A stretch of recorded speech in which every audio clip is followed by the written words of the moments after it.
In this video, Schoolism instructor Nathan Fowkes will talk about how to become the artist you want to be. But before we do that, if it's okay with you, I just want to quickly let you know that Schoolism is actually having their annual winter sale. Subscribing to Schoolism gives you access to all the courses as well as live weekly webinars. This sale ends January 12th, 2023, so just go to schoolism.com and sign up today. Hey everybody, Nathan Fowkes here, and it is time to smash through that wall. Smash through the wall to get to that level of being the professional artist that we want and we hope to be. So if you'll allow just a moment of backstory about this series, this is a talk, about a 45-minute talk that I put together for Lightbox Expo. Unfortunately, we had some major technical difficulties and we weren't able to do the talk in its full form. I want to give it to you here in YouTube. Now, I know you all are busy, so let me get it out to you in digestible chunks of about 15 minutes each, give or take. But if you want to see the whole thing together when all the segments are released, you can certainly do that. And as for what to expect, so this is a talk, not a demo, though I think that the information is as valuable as any demo, if not more so. So go ahead and watch or put it on your side screen while you work. I will be showing images so you can just peek over at them as we go, and let's smash through that wall. So my sponsor here on YouTube and for the talk at Lightbox Expo is schoolism.com, online art classes where you can self-study at your own pace, very affordably. But let's dive into how to smash through that wall, because I am painfully aware of the same thing that all of you are painfully aware of, which is so many people want and hope to become professional artists. They study, they take some classes, they make some commitments, and yet we know that only a very small percentage of those people actually make it through the wall. Fight through the gauntlet, live through that war, if you don't mind all of the mixed metaphors. But that's not us. That's not you and me, right? We cannot allow it to be us. Well, those were good people who didn't make it. They were smart. What went wrong? What didn't they know? What didn't they do? Where they walked out onto that battlefield unprepared and died a hard death. That's what we've got to figure out. And that is exactly what this talk is meant to do. So I'm going to begin by talking about something that will really upset you at first. Stick with me.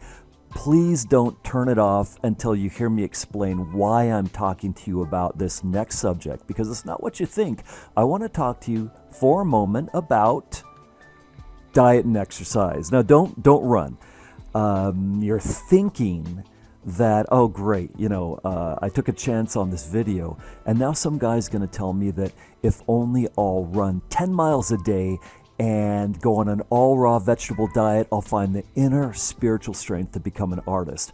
Well, those might be wonderful things to do, but I don't do it. I never have, and I don't know, probably never will. No, I want to use diet and exercise strictly as a metaphor for what we do, because success ultimately comes from daily habits. What we do day by day, without fail and without exception, that gradually builds up our strength to a point where we're able to make it. We're able to fight through and survive the challenges in front of us. Well, we all know that to do this, the whole diet and exercise things, really it takes difficult daily habits that they're difficult enough that they slip away from us very easily. Well, the daily habits of becoming a rock-solid artist are very similar in principle, and that's why I want to use this strictly as a metaphor.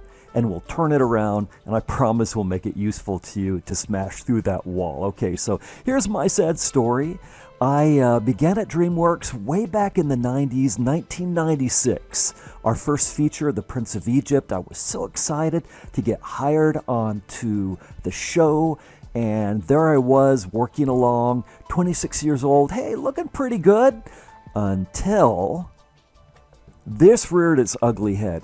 Yeah, when DreamWorks started off, they said, all right, we've got to draw experienced people. We're a new studio, And we've got to get people who have years of experience in making animated movies, so we've got to attract them. And so one of the ways they decided they could do that was to provide a beautiful spread of food. My friends, it worked. A beautiful continental breakfast in the morning, an elaborate lunch line. They had a full salad line, a full sandwich line, a full hot food line, and a dessert line. All of that at lunchtime. And this is not just cafeteria food, it's pretty good food. And check this out. Every day at 3 o'clock, they would bake fresh desserts and put it out with coffee every single day. And that's what we had starting out at DreamWorks, which means I gained weight. Oh my gosh, a while passed. And one day I looked at myself in the mirror and I said, son, you've got to make some changes. It was bad. And so I decided, okay, this is not who I am. I got to shed that weight that I've gained. And I'm going to do some running. Now remember, I'm lecturing you about diet and exercise, but I promise this will be relevant.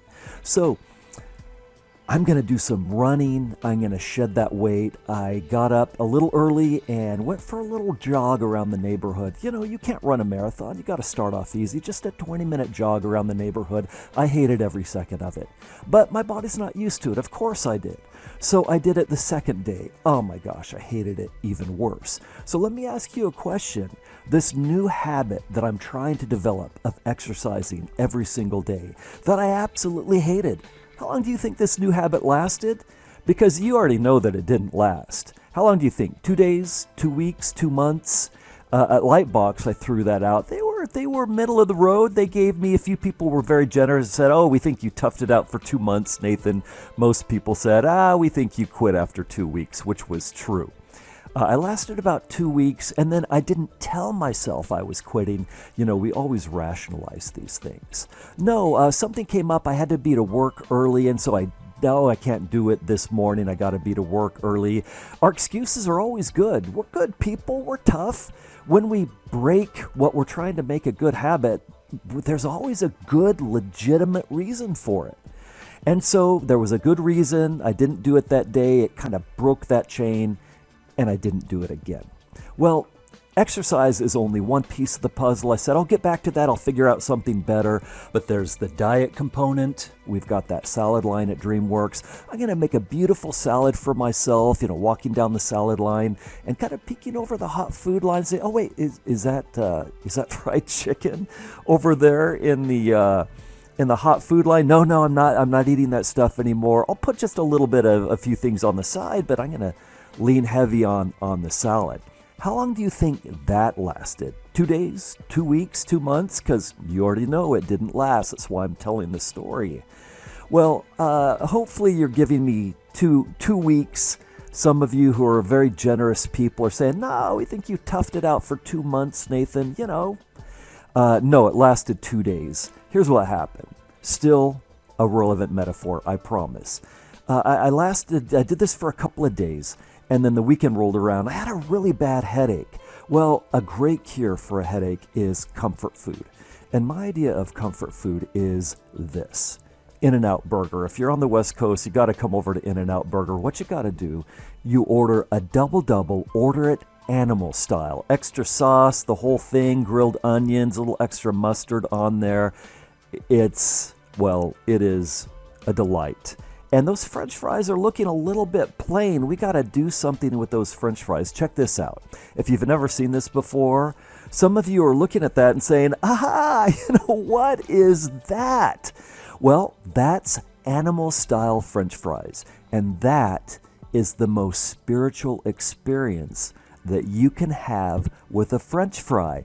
So my headache is gone and my diet is gone because I love this stuff. I did at the time and all right, I still do. So I'm not going to stop eating it. Who am I kidding? So I'm in trouble here. You have to get some exercise. You have to eat better or different or something if you want to toughen up your muscles and build up your strength and shed the unwanted weight. I'm in trouble. And yet, I lost nearly 20 pounds in 2 months. And it was a non-issue. It just happened. Easiest thing I've ever done. It just happened on its own and took care of itself. Here's what I did. And then we're going to apply what I did for this to how we approach our daily habits that let us be a tough, rock solid artist. So one day, well, I was having a little trouble sleeping. And so before I went to bed, I thought, I'm going to go for a walk around the neighborhood, burn off a little bit of nervous energy. And so I did that. It was mid-October. It was cool and brisk here where I live in LA, but not cold. People had their Halloween decorations out. Really beautiful, moody out. I live in the hills here. And so I thought, okay, I'll just walk through the neighborhood up to the top of the hill, back down about a mile, a kilometer and a third. There was an audio book, kind of a mystery I'd been wanting to get to. I put that on. I walked the circuit. I got back to my place, and I felt fantastic. I felt really refreshed, really great. The heart beating, the endorphins pumping, and the audiobook, I wanted to hear what was going to happen next. I did that whole circuit again. I did more than 2 miles. I loved it. I felt great. And so I looked forward. I didn't dread, I looked forward to doing it the next day. And so how long do you think that lasted? 2 days, 2 weeks, 2 months, 2 years, 2 decades, more than 2 decades now. I do this, almost never miss a day. Okay, so that lasted. And then, well, what about the food thing? I mean, you can't eat In-N-Out animal style fries every single day, probably. And so I thought, all right, well, I enjoy a good salad, but with something rich on the side along with it. So what I did was I ate what I wanted along with, good fresh fruits and vegetables, but what I enjoy, 2 meals a day, and I fasted for the 3rd meal. And that actually felt pretty good.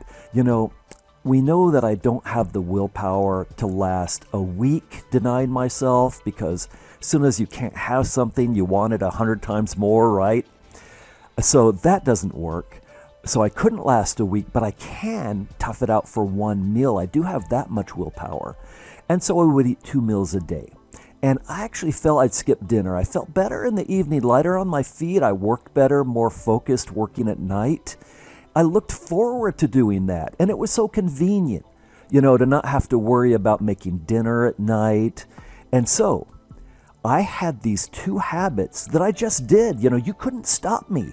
You couldn't get in my way. I would fight my way around and past you to fast and to get this exercise because it was enjoyable, rewarding, and it was convenient.